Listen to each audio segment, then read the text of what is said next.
The palace of the Dragon Empress was quieter than it had ever been. The crystal hall, once filled with warm light and living fire, now felt like a frozen cave. The air was heavy and cold, as if the whole building was holding its breath. Even the strongest guards kept their distance, afraid to step inside. The Dragon Empress, Sarilith, sat alone on the wide steps below her throne. Her long wings were folded tight around her body, and her silver scales looked dim as if the light inside them had died.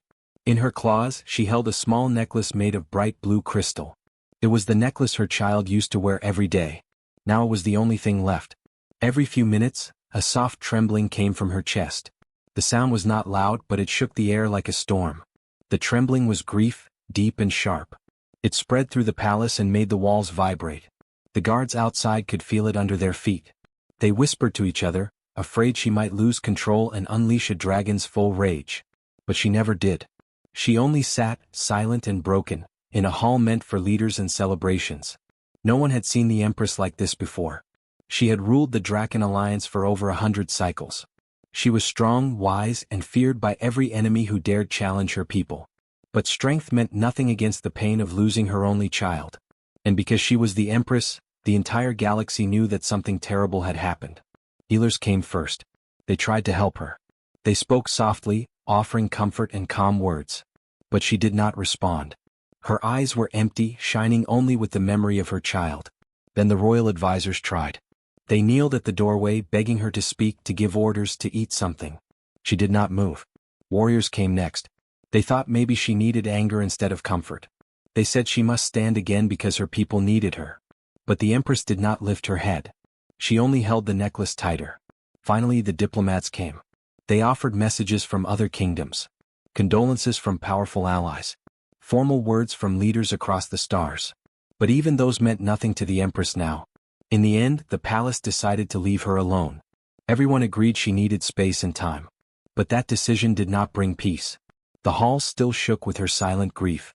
And fear still filled every room of the palace. No one dared enter the crystal hall anymore. Except one person. Rowan, a human janitor, walked through the palace halls carrying a simple cleaning cart. Humans were not common in the Draken Alliance, but a few worked in small, low-level jobs. Rowan was quiet and mostly ignored by everyone. His job was simple: clean floors, repair small things, and avoid causing trouble. He never spoke much, and most people forgot he was even there. That was why he was the only one still moving freely through the palace. Everyone else stayed far from the crystal hall. But Rowan had work assigned near that hall on this day, and he followed his routine without thinking too much. He hummed softly to himself, pushing the cart along the hallway. When he reached the grand entrance of the crystal hall, he stopped. 2 guards stood there, tense and pale. Their armor trembled slightly on their bodies because of the energy waves coming from inside. One guard said, "Stay away, human. The Empress is not safe right now." Rowan looked past them into the hall. He saw the Empress curled around the small necklace, her wings drooping, her breath heavy. For a moment, Rowan felt something tighten in his chest. He had seen grief before. Not like this, not so powerful, but he recognized the emptiness. He asked quietly, "Is she alone?" The guards shared a worried look. "She doesn't allow anyone near. She won't speak. She won't look at us." Rowan thought about that for a moment. Then he slowly pushed his cart forward. The guard stepped in front of him. "You can't go in. You'll be turned to ash if she loses control." "She won't," Rowan said softly. "She's just hurting." The guards stared at him as if he was insane. But they also didn't know what else to do. After a long moment, they stepped aside. Rowan entered the crystal hall. The air inside felt thick. The blue and white crystals on the walls looked dim under the Empress's sorrow. Every step he took made a soft echo. He moved slowly, not wanting to disturb her. But she already noticed him. Her head lifted slightly. Her golden eyes glowed faintly, full of pain and warning. A soft growl rose from her throat. It made the floor hum. Rowan stopped but did not leave. He set down his cart gently and sat on the floor several feet away from her. He did not speak. He did not bow. He simply sat. The Empress stared at him, confused. She did not understand why a human, one of the weakest creatures in the galaxy, would enter her hall. Why he would sit beside someone drowning in grief. Rowan looked at her with calm, tired eyes. "No one should cry alone," he whispered. The Empress's wings twitched. For a moment she wanted to roar, to tell him to leave. But no sound came. Instead, she looked down at the necklace again. A soft, broken breath escaped her. Rowan stayed. He did not move closer. He did not try to talk again. He just sat quietly, letting her know she wasn't alone in the hall. Minutes passed. Then an hour. The palace guards outside wondered if he was alive. But inside the crystal hall, something small and important was happening. The Empress did not push him away. She did not growl again. She simply allowed him to exist there near her without fear or anger. For the first time since her world shattered, she let someone stay. And even though Rowan was just a janitor, just a human, his presence felt like a soft light inside a dark cave. No one else in the palace knew it yet, but this simple moment would become the beginning of something that would change the future of two species. And it all started with a human who sat quietly beside a grieving Empress. A cold wind moved through the broken corridors of the alien station, and for a moment it felt like the whole place was holding its breath. The strange blue lights flickered again, and the sound made the human named Ryan stop walking. He felt something watching him from the dark, something sad, something hurting. He did not know why he felt it, but the feeling pushed him forward. Ryan had been fixing damaged doors along the station's east wing when he first heard the faint sound. It was not a scream. It was not a cry. It was something softer, like someone trying very hard not to be heard. The sound returned again, shaky breathing, broken breathing. He slowly followed it. The station was mostly abandoned now. A virus outbreak had forced most species to flee, leaving behind only a few workers and soldiers. Ryan was one of them. He was only a maintenance worker, not a fighter. But today, courage felt heavier inside him than fear. He turned a corner. There, sitting on the floor against a cracked metal wall, was the alien girl he had seen only once before. Her name was Aileris, one of the last members of a rare species known for their crystal-like skin patterns. But the glowing lines on her arms were dim now, almost gray. Her head was lowered, and her hands were shaking. Ryan stopped, unsure if she wanted him there. She was famous for being quiet, distant, never speaking unless forced. But something felt wrong. Too wrong. "Are you okay?" he asked gently. Aileris did not answer. She kept her face hidden. Her breathing was sharp, almost painful. Her shoulders trembled as if she was trying to keep herself from breaking apart. Ryan slowly knelt a few steps away, leaving space so she would not feel trapped. "You're hurt," he said softly. "I can call the medics if—" "No," she whispered. It was the first time he had heard her speak directly. Her voice was weak, trembling like her arms. Ryan stayed quiet so she could continue. "Please, don't call anyone." He frowned. "But you're bleeding." Her crystal lines had cracks running through them, and faint blue liquid shimmered beneath the surface. She covered her arms quickly, hiding the damage. "I don't want them to see me like this," she said. Ryan felt confusion. He did not understand alien politics very well, but her voice held deep fear. "Did someone do this to you?" he asked. She still did not look up. "No. This is my fault. My body is failing." Ryan felt something twist inside him. He did not know her, but he knew pain when he saw it. He remembered the same kind of pain in his younger sister's eyes when she was sick years ago. He took a slow breath. "Please, let me help." Aileris' fingers tightened around her arms, and for a moment it looked like she wanted to disappear into the wall. She was hiding something, something big, something heavy. Ryan realized she was not just hurt physically. She was scared that someone would find out whatever she was hiding. He moved a little closer. "I won't tell anyone. I promise." Her head lifted slightly and he finally saw her eyes glowing softly like melting ice. But they were filled with fear. And loneliness. "You don't understand," she whispered. "If others see my cracks, they will think I am dangerous. They will lock me away." Ryan blinked. "Because of cracks? That makes no sense." "For my species it does," she said softly. "Our glowing lines show our stability. When they break, it means our energy is unstable. They think it leads to violent outbursts, even if it is not true." She looked away again. "I don't want to be locked up again." Again. That word hit Ryan like a hidden door slamming open. "You've been locked up before?" he asked carefully. She nodded once. "Why?" Her voice cracked. "Because I cried." Ryan felt his heartbeat change. He stared at her, not because she was alien, not because she was glowing, but because she was hurting in a way he understood all too well. Her species thought emotion was weakness. Cracks in crystal skin meant instability. Pain meant danger. Aileris was punished for being fragile. Ryan slowly reached into his pocket and pulled out a small repair tool, a soft, warm patch used to stabilize broken energy surfaces. Humans used it on power cables, but it worked quietly and gently. He held it out to her. It's not medical, he said. But it can cover the cracks for now. It will stop the leaking. Alaris stared at the tool, then at him. Why are you helping me? She asked with a shaking voice. You don't even know me. Ryan smiled a little, the warm kind. Because I can see your pain. And no one deserves to sit alone in the dark hurting like this. Her eyes glowed brighter. Humans always talk like that. You help even when you gain nothing. Maybe that's why we're still alive, he said lightly. For the first time, a small, sad smile touched her lips. Alaris hesitated, then slowly reached out her hand. Her fingers touched the edge of the tool, and Ryan guided it gently over the largest crack in her arm. The warm patch melted softly, forming a smooth layer that eased the trembling in her muscles. A small breath escaped her, almost like relief. It helps, she whispered. Good, he said. Silence hung between them, but this time it was soft. Calmer. Alaris looked at him again, and her voice was quiet but sincere. No one has ever helped me like this, she said. Not without fear. Not without expecting something in return. Ryan shrugged. I don't want anything. I just want you to be okay. Her eyes softened. Thank you, Ryan. The way she said his name made his chest feel warm. He did not know why, but he felt protective of her now, as if her pain had reached something inside him that had been silent for years. Alaris shifted, trying to stand, but her legs were weak.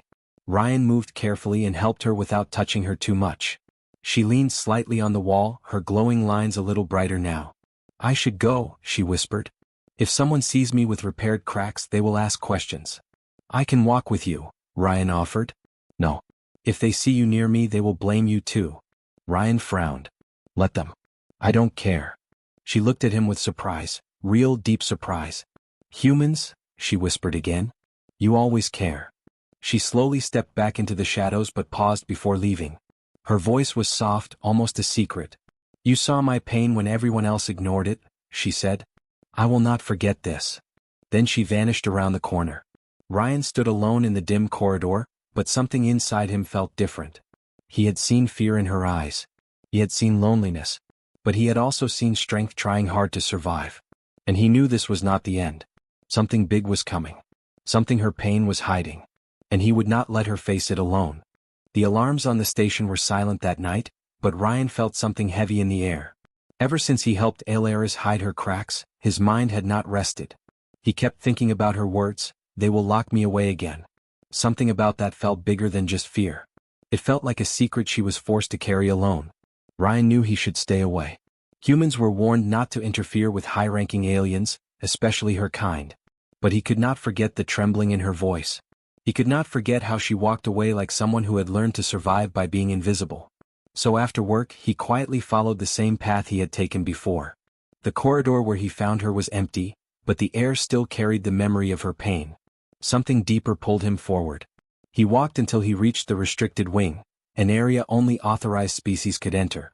Alaris belonged to the Arenal Dominion, ruled by the Empress of Crystalline Light. Alaris. Empress. A chill passed through him. He remembered hearing rumors. The Empress had vanished from the public eye months ago. No one knew why. Some said she was ill. Others said she was preparing for war. But no one thought she might be here, hiding cracks in her glowing skin. Could Alaris be connected to the Empress? The thought both confused and scared him. But when he reached the main gate, he saw something he did not expect. 2 armored Arenal guards standing completely still, their crystal armor shining like frozen rivers. They never guarded ordinary people. Ryan swallowed nervously and stepped back, just as the doors slid open from inside. Alaris walked out. But this time she was not wearing her simple cloak from before. She wore silver-blue ceremonial robes, glowing softly in the dim light. Her arms were hidden under long sleeves. Her eyes were brighter, sharper. She did not look like a scared girl. She looked like someone born from light itself. The guards bowed deeply. Ryan froze. Alaris noticed him instantly. Her eyes widened, but not with fear, more like worry mixed with surprise. You should not be here, she whispered, stepping toward him quickly. Ryan tried to speak, but the words caught in his throat. Alaris, what is going on? Why do you have guards? Why are you dressed like? She closed the distance and held up a hand. Please. Not here. Her voice had changed. Softer, controlled, but carrying a weight he had not heard before. She grabbed his wrist gently and pulled him to a quieter corner of the hall, out of the guard's sight. Ryan's heart beat fast, partly from fear, partly from everything he was seeing. "Tell me the truth," he said quietly. "Who are you?" Alaris closed her eyes for a moment, as if she was choosing between fear and trust. When she opened them again, her glowing gaze held something she had hidden for too long. "I am Alaris Varen," she said in a soft voice. "Daughter of the Empress." Ryan felt the world tilt. "Daughter?" he whispered. "You're a princess?" Alaris lowered her head. "Not anymore." Ryan stepped back. "What do you mean?" Her eyes clouded over. "When my mother became ill, her energy began to break. Her glowing lines started to crack. The council blamed it on weakness. They said she was unfit to rule. So they isolated her and forced her into treatment." Ryan felt anger rise inside him. "That's not fair. She was sick. Why would they punish her?" Alaris looked away. "Because our people fear anything broken. Cracks mean instability. They think it leads to destruction. When they saw the same cracks appearing on me, they locked me away too." Ryan remembered how she said she was locked up for crying. Now he understood. Her mother's condition had passed to her, and her people punished her instead of helping. "That's horrible," Ryan whispered. Alaris nodded slowly. "They told everyone the Empress is recovering. But she is not. She is dying alone." Her voice trembled. "And the council is waiting for her to fade so they can take power." Ryan felt his chest tighten. "Is she here on this station?" "Yes," Alaris whispered. "Hidden in the deeper wing." She looked up, her eyes shining with pain. "I came here today because they forced me to see her. They wanted to test me again.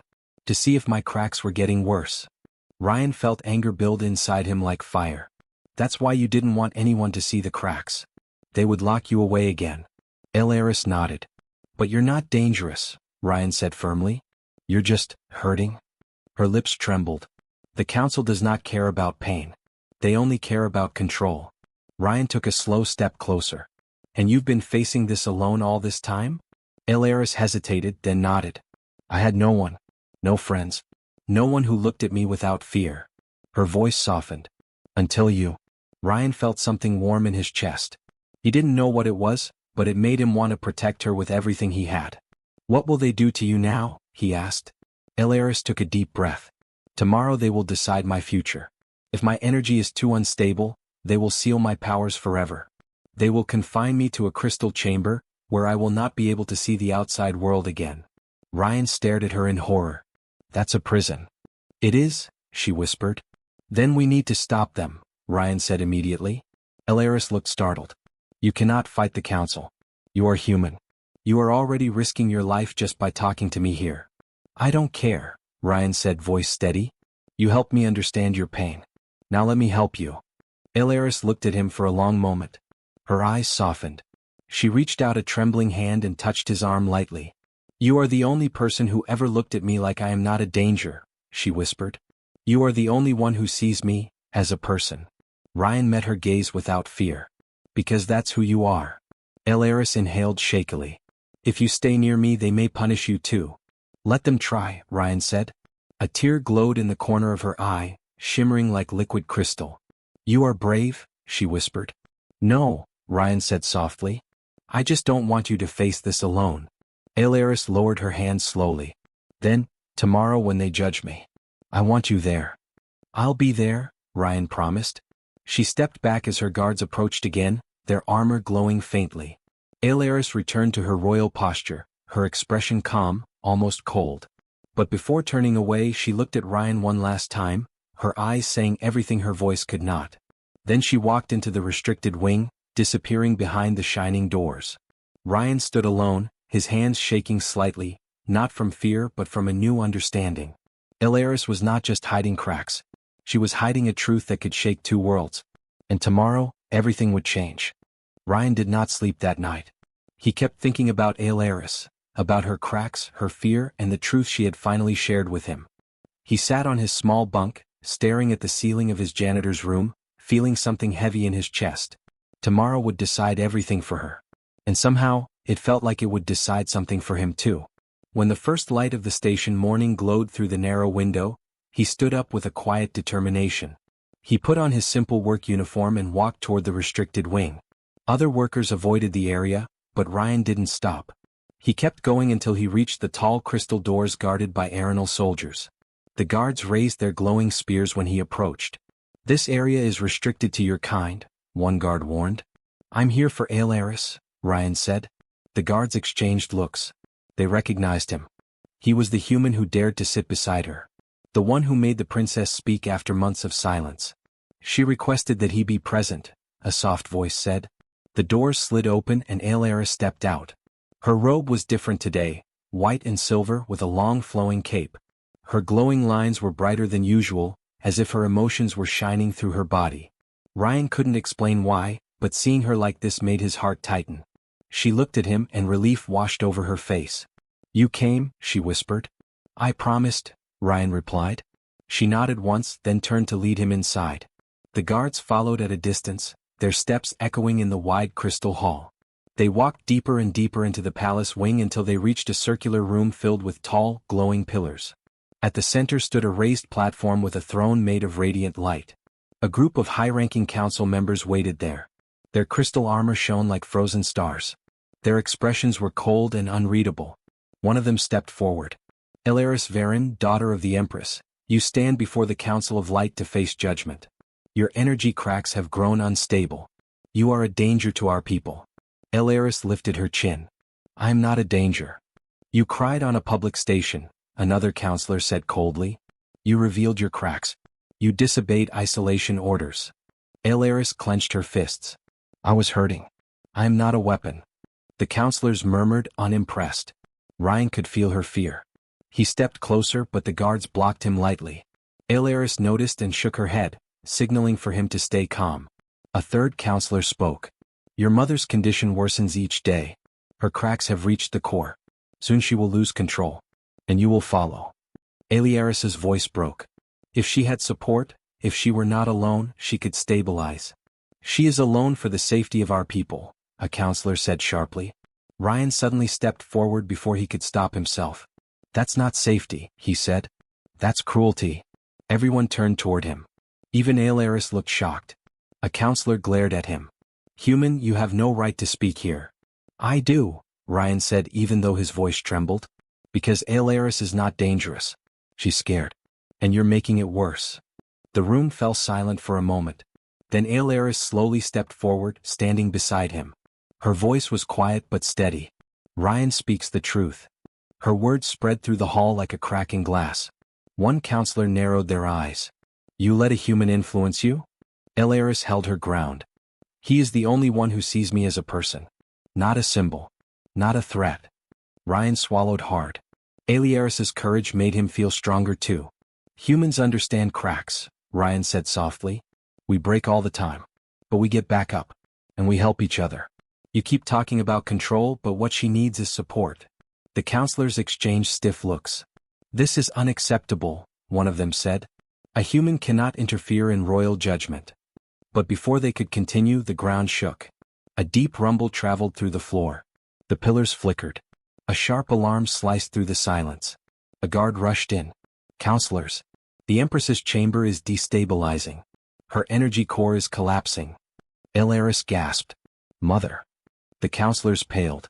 "If her core collapses, the entire wing will shatter. Evacuate immediately." They started to run. Aileris stood frozen, horror on her face. "She's alone. She's afraid. I need to go to her." "No," one guard warned. "If you get too close, your cracks will react. You will collapse too." Aileris shook her head. "If she dies alone, the energy blast will destroy this whole level. I have to calm her. I am the only one she will recognize." Ryan grabbed her hand. "I'm going with you." Aileris looked at him, eyes wide with fear. "Ryan, you could die." He squeezed her hand gently. "I don't care." She breathed shakily then nodded. Together, they ran toward the deepest chamber of the palace. The air grew hotter as they approached. The walls glowed dangerously. The sound of vibrating energy filled the corridor. When they reached the Empress's chamber, the door was pulsing with bright cracks. Aileris took a deep breath and pushed it open. Inside, the Empress lay on a crystal bed, her entire body flickering with unstable light. Her glowing lines were broken, trembling like lightning. Her eyes were closed tightly as if she was trapped in pain. "Mother!" Aileris cried, rushing to her side. The Empress opened her eyes weakly. They flickered with light. When she saw her daughter, tears formed along her glowing cheeks. "Elaris," she whispered. The chamber shook violently. Crystals cracked on the ceiling. Energy swirled like a storm. Ryan stumbled but kept his balance. He saw Elaris kneel beside the Empress, her own cracks glowing brighter from the strain. Elaris gently placed her forehead against her mother's. "You're not alone anymore. I'm here." Her glow stabilized slightly. But the chamber kept shaking. Ryan stepped forward slowly. He couldn't help with energy. He couldn't glow. He couldn't heal. But he could be someone who stayed. He knelt beside Elaris and gently placed his hand over hers. "I'm here too," he said softly. Elaris inhaled sharply. Her glow brightened. The storm inside the chamber slowed. For the first time, the cracks on her body softened instead of spreading. The Empress's breathing steadied. The room fell into a calmer light. Elaris looked at Ryan, eyes full of tears. "You helped her." Ryan shook his head. "You did. I just didn't let you do it alone." The Empress spoke weakly. "Human, you carry courage without light. You are rare." Elaris held her mother's hand tightly. "We can fix this. Together." And in that moment, something changed, not just in the chamber, not just in the palace, but in the bond between their species. The council had run. The guards had feared. But a human janitor and a cracked princess stayed. And the light in the room no longer felt like pain. It felt like a beginning. The chamber stayed bright for a long time, glowing with calm light instead of panic. Ryan stayed on his knees beside Elaris and the Empress, not caring about the heat or the shaking walls. He only cared that Elaris was breathing without fear now. He only cared that the Empress was slowly stabilizing, the cracks on her body glowing softer instead of harder. When the danger finally passed, Elaris let out a long breath and leaned back, exhausted. The Empress closed her eyes, resting peacefully for the first time in months. Ryan looked at Elaris. She looked tired, weak, and shaken. But she was also glowing gently, and her face showed relief instead of despair. "You did it," Ryan whispered. Elaris shook her head slowly. "No, we did it." He smiled a little. She smiled back. The guards returned slowly, confused and nervous. The counselors returned too, their faces pale with shock. They expected destruction. They expected chaos. They expected the Empress's collapse. Instead, they saw something they had never seen before. A human sitting beside their royal leader. A princess with glowing cracks that were stabilizing instead of breaking. And an Empress breathing calmly after months of pain. The counselors did not know how to understand this. They only knew one thing: this should have been impossible. One of the eldest counselors finally spoke, voice trembling. "Ich, how did you stop the collapse?" The Empress's energy was beyond control. Elaris stood slowly, still holding her mother's hand. "You never tried to understand my mother's fear," she said. "You only punished her for breaking." Another counselor frowned. "Fear makes energy unstable." "No," Elaris said softly. "Fear makes the heart unstable. And when you isolate someone, the fear grows." The counselors shifted uncomfortably. "And what of your cracks?" one asked. "You entered the chamber. That should have made your condition worse." Elaris looked at Ryan then, her eyes softening. "I was not alone." Ryan looked down, unsure how to respond to the hundreds of eyes now watching him. A counselor stared at him with disbelief. A human helped stabilize royal energy? Ryan scratched the back of his neck awkwardly. "I didn't do anything special.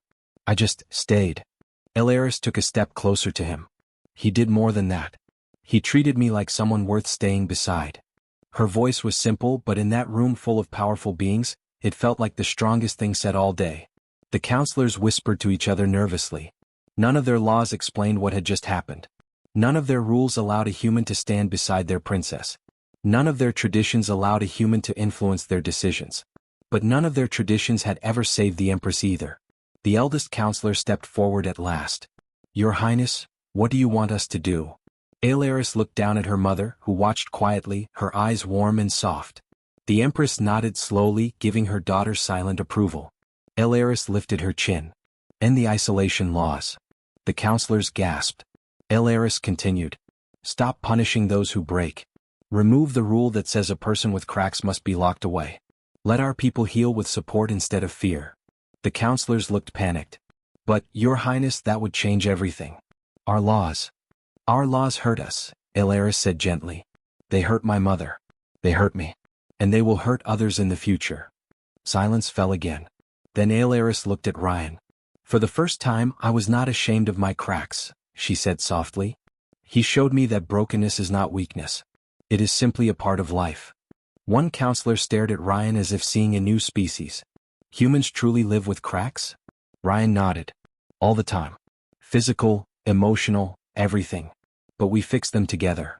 The Empress, still lying back, lifted one shaking hand toward the council. Her voice was weak but steady. Let the healing begin. The old ways must end. Her words were law. Her voice had more power than any counselor. And with that single sentence the palace changed. The guards lowered their weapons. The council bowed. And for the first time in a long time, Aelaris felt like the light inside her was welcome, not feared. Ryan gently helped her sit, steadying her when she almost stumbled. You okay? He asked softly. Aelaris nodded. I am free. Later that day news spread across the station. Across the Arenal Dominion. Across the nearby systems. The Empress lives. The princess has returned. The isolation laws are ending. A human helped save the royal family. At first people did not believe it. Then they saw the broadcast. Aelaris stood beside her mother as the Empress announced the new era. Ryan stood just behind them, not as a worker or outsider, but as someone who had played a part in changing their future. Millions watched with surprise. Some watched with fear. But many watched with hope. Humans and Arenal citizens began approaching each other with curiosity instead of caution. Mixed teams started forming across different stations. Medical researchers wanted to study how emotional support affected energy cracks. Diplomats wanted to understand how human resilience could blend with Arenal culture. Everything was shifting. After the broadcast, Ryan slipped away quietly. The crowd was too big and he did not like attention. He walked to a quiet balcony overlooking the outer stars. Aelaris found him there. You always leave quietly, she said gently. Ryan shrugged. I'm just a janitor. You're the princess. You're more than that, she said softly. He looked at her, confused. I didn't do anything special. Aelaris smiled. You sat beside me when the whole galaxy stepped back. That is something no title can buy. Ryan felt his throat tighten. I just wanted you to feel less alone. You did, she whispered. They stood together watching the stars. Her glowing lines shimmered softly in the dim light. Some cracks remained, but they didn't look frightening anymore. They looked real. I think your people will heal, Ryan said. Aelaris nodded slowly.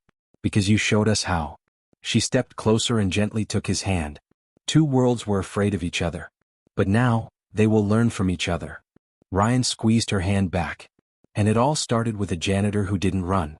And a princess who was brave enough to trust him, Aelaris added. The stars reflected in her glowing eyes. That day history rewrote itself, not with force, not with war, not with power. But with the quiet bond between a human and a broken princess who chose to break the cycle of fear. And from that moment on, neither world ever looked at cracks the same way again.